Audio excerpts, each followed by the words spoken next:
Hello, everyone. My name is Olivia Davis, and today I will be presenting on the book The One Minute Manager by Ken Blanchard and Spencer Johnson. To start things off, I will give a quick summary of the book. It follows a young man that hears about a 1 minute manager and his unique technique to manage his teams. So he interviews employees of this 1 minute manager and he learns about three key pillars that roll up into the 1 minute management style. By the end of the book, he learns a lot about this. He's inspired and he finds himself becoming a 1 minute manager.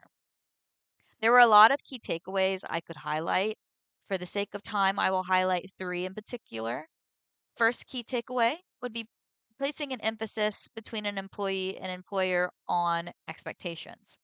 This ensures that we set a solid foundation relationship wise between an employer and employee, while also ensuring that there's no miscommunications. And also, a really important note, if you know your expectations and how you're supposed to perform, you'll meet and exceed benchmarks, and that will ensure that performance and productivity is in place for a team. So that is definitely a key takeaway that I had from this book. The second takeaway that I'll highlight here is working to catch people doing something good as a people manager. I can say, me personally, being a people manager, I definitely fall into the trap of just really focusing in on when employees may be doing something wrong or making errors. We may all fall into that trap, but this is just good awareness to make sure that we have our eyes open to when our employees are meeting and exceeding what their jobs entail and celebrating these successes with them. That goes a long way to boost productivity and morale within a team and with your individual team members. The last takeaway that I want to highlight is the importance surrounding real time feedback, that keyword real time.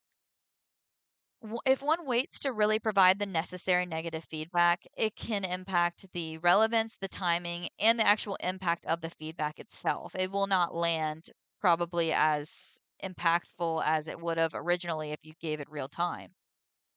I think it's also important to note that a manager should approach these conversations in private and also come with examples, facts, and figures, and maybe explain how it actually impacted the manager themselves. A keynote to also play into this as well is to make sure that you maybe leave it on a positive note. So, highlight something positive at the end of this conversation.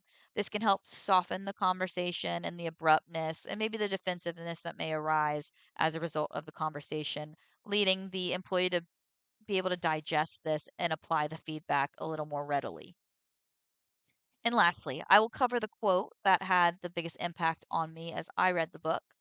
This quote was, "The best minute I spend is the minute that I invest in people." I think this really ties up the whole book in one sentence. It's really well crafted. It highlights investment in people and the best minute. So the 1 minute wording that's echoed throughout the whole book. It only not only touched on that 1 minute wording, but it talks about how making a lasting impact and investment in people is paramount to the success of the greater team and organization. A note that was mentioned in the book that kind of ties into this as well is that productive and happy employees ultimately give back to their overall organization. So, this is a great thing to keep in mind, and it further emphasizes that we need to understand these helpful pillars within 1 minute management techniques and work to implement them into our day to day roles where we can. That's it for my presentation on the 1 minute manager. I hope you enjoyed it, and please let me know in the comments if you have any questions. Thank you.